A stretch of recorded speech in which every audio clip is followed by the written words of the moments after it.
was Michael Joseph Savage. By the 30s, the country and the world were in the grip of a terrible depression. Hundreds of thousands of people were out of work, and thousands of families went hungry. In the 1935 election, we were swept into power. We had a mandate for a gutsy program of public spending to snap the economy back into life and provide work. Within a year, the country was climbing out of depression.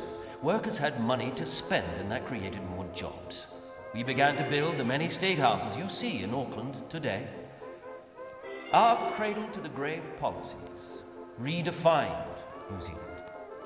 A key cause of the first ever Labour government was due to the depression and the policies they promised to implement if and when they made it into power. What they offered to do for New Zealand, as stated in the Encyclopedia of New Zealand, was to restore wages and pension cuts, to bring in a basic wage, a 40-hour week, and a major program of public works. It built up the unions by bringing back compulsory arbitration and adding to it compulsory membership of unions. It embarked upon a great housing construction program. This was a positive change to their previous policies as Labour's usehold policy on land was in essence the replacement of freehold tenure by a system of perpetual lease from the state, with all land transfer conducted through the state, the full nationalisation of farmland. This policy was unpopular with voters and was dropped by Labour, along with other more radical policies throughout the 1920s. Labour's main rival at the time, the coalition government of United and Reform's economic policies were generally seen by many to be hostile towards workers, and gradually this caused the public to become dissatisfied with the government, and when the Labour Party aligned themselves with the common views of the public, they were swept into power. The reason many felt that the policies were hostile towards workers was due to the fact that it involved decreasing public expenditure, as written by Tony Simpson in the Sugar Bag Years. In a 3-year period, public works expenditure was cut by 75%. In April 1931, civil services wages were cut by 10%, and again in March 1932. To be followed by the amendment of the Industrial Coalition and Arbitration Act to such effect that minimum award rates virtually ceased to exist. These policies may have been seen to be hostile towards workers and towards New Zealand's economy. However, it must be stated that the government at this time lacked any other tools except to contract the economy and put limitations on the amount of supply and demand. The Depression was one of the key causes that enabled Labour to get into power. For New Zealand, the Great Depression of the early 1930s was the most shattering economic experience ever recorded. Exports fell by 45% in 2 years, national income by 40% in 3 years. The balance of payments was further weakened by the burden of interest on overseas debt.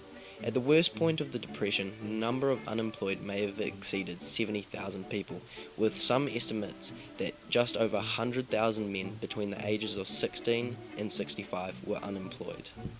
It also must be noted that some of these figures do not include Maori or women, because at the time there was still some prejudice towards both of these groups. So in fact the number of unemployed would have been well above these numbers. This high level of unemployment meant most New Zealand households were struggling, and people felt the government was not doing enough to help. Because of this, many felt they needed to communicate their views to the government, and in 1932, riots started to appear across New Zealand. However, as written in the Auckland Star on the 15th of April 1932, the worst riot occurred in Auckland, when the unemployed marching up Queen Street met a large force of police. The striking down of the march leader provoked a wild riot, which led to looting and the need to restore order by the use of armed sailors and specials, the latter a favourite resort of New Zealand governments in the early years of this century. The riots also led to the passing of the Public Safety Conservation Act, an act that gave unlimited powers to the government and was one of the most anti-democratic laws ever passed in the Westminster-style democracy. These riots and the implementation of the Public Safety Act meant that feelings towards the government were not great, and many felt that it was time for a new government. The Depression was one of the key reasons that Labour was voted into power in 1935. However, the cause of the Depression must be commented on. The Wall Street crash of 1929 is the reason that the Great Depression happened. After World War I, the American economy was booming, and many people decided to move from the countryside into the cities to try and make their own fortune. Many invested in the stock market as this was seen to be the easiest way to make money. These speculations led to many people borrowing money to buy increasing amounts of stocks, as quoted by Richard Lambert in Crashes, Bangs and Wallops. At the turn of the 20th century, stock market speculation was restricted to professionals, but the 1920s saw millions of ordinary Americans investing in the New York Stock Exchange. By August 1929, brokers had lent small investors more than 2/3 of the face value of the stocks they were buying on margin. More than $8.5 billion was out on loan. So when the stock prices plummeted on Tuesday 24th of October, many people lost outrageous amounts of money. Unemployment rose as employers could no longer afford to pay their workers. It crashed the American economy, meaning that America was no longer able to purchase goods and services from other countries, which is why the Wall Street crash is so significant when talking about the causes of the Great Depression. The consequences of the Labour Party coming into government are vast. As soon as the Labour government was voted into power, they went about trying to rectify the high levels of unemployment and try to bring New Zealand to the standard of living it previously had. In 1937, the government started building state homes to make sure that those who were unemployed and those who were struggling had cheaper and more affordable housing to live in. The first state home was opened on the 18th of September 1937 in Miramar, Wellington. This was just one of the 5,000 homes the government aimed to build a year in order to rid New Zealand of its substandard housing. This included 392 state homes that were built in Johnsonville during the period of 1938 to 1956. Johnsonville was not the only suburb to be developing and recovering quickly from the Depression. Cities and suburbs throughout New Zealand were beginning to get back on their feet as the government increased national expenditure on capital goods such as roads and railways. By the 1940s, as commented on again in the book about the development of Johnsonville, Perhaps somewhat ironically, the Depression years furthered the growth of Johnsonville. Public works received considerable attention in this decade, so that by the time the Relief Committee was disbanded in 1939, the main road from Wellington was sealed and widened, and other suburban routes were improved. The advent of the motor car was firmly recognised as more than a rich man's fancy. In 1938, the rail link was electrified. Thus, by 1940s, the tyranny of distance may not have been fully conquered, but it was showing signs of marked defeat. However, the main consequences and benefits for New Zealand did not occur until the implementation of the Social Security Act 1938, which would become the crowning jewel of Labour's time in government. The three main goals the Social Security Act hoped to achieve with its implementation was To substitute for the existing system of non-contributory pensions, a system of monetary benefits to which citizens could contribute according to their means and from which they could draw according to their need. To provide a universal superannuation, and to inaugurate a universal system of medical care benefits. However, critics of the Act argued that the introduction of this policy had created A welfare state that was too expensive and encouraged more people to depend on handouts. These critics do have some ground to stand on, as the implementation of this Act almost bankrupted New Zealand, as the government spent 80% of national income at the time to start it up. It is also easy to just think that the Social Security Act simply focused on the benefits and income support to those in need. However, this Act also put a strong emphasis on employment and economic development of New Zealand, as Labour realised to bring New Zealand back to its high standard of living, New Zealand needed more than payouts and handouts. Labour did this by putting a stronger emphasis on employment and economic development by implementing major changes in the trade and labour markets, with increasingly tighter quantitative controls on imports alongside a much more centralised wage fixing regime.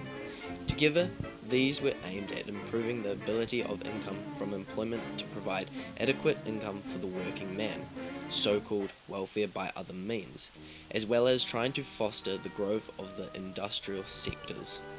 It is hard to determine the extent of the combination of tighter controls on imports and a more centralized wage had on employment, as records from this period are rather limited. However, there is strong evidence that the consequences of the Social Security Act were very positive and had benefits for New Zealand, as a year after the implementation of the Act, New Zealand had the third highest standard of living in the world in 1939. The consequences of the Social Security Act have generally seen to be positive, as many have seen this policy to be the greatest political achievement in the country's history. However, the Maori viewpoint on the matter is generally much more different. Many Maori, including Victoria University lecturer Ma Murray Stevens, commented when giving a speech to celebrate the Social Security Act. The 1938 Act was simply not designed to cater for Māori. The administration of that Act deliberately and actively precluded Māori from the full entitlements and benefits of the system. This discrimination was mainly due to loopholes in the original plan of the Act, which allowed the people in charge of distributing the benefits to be discriminatory towards Māori. This loophole is explained in more detail from this extract.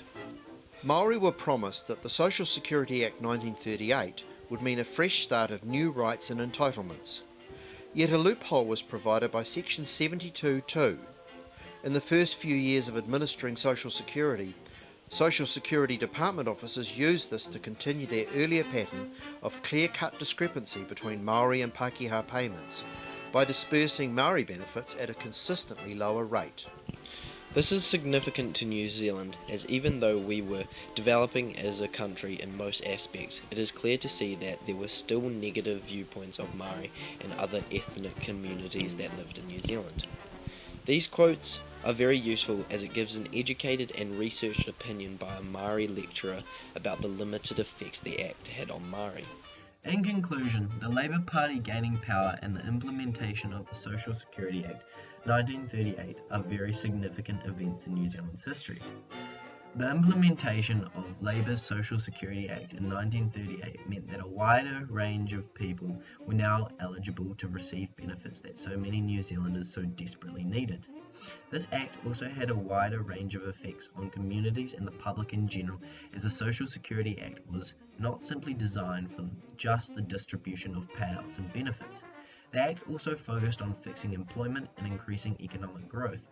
This was done by increasing the amount of public work projects throughout New Zealand, increasing the amount of employed, and building up the infrastructure of New Zealand, creating roads, railways, and state homes, which are still very much in use today. This act has generally been seen by a wide range of people to have been a positive policy, as it helped keep Labour in government until 1949, and the policy was not changed until 1984, just under 50 years after its establishment. And it was also a policy that was widely praised by countries around the world, as many countries began using New Zealand's Social Security Act 1938 as the base for their own policies.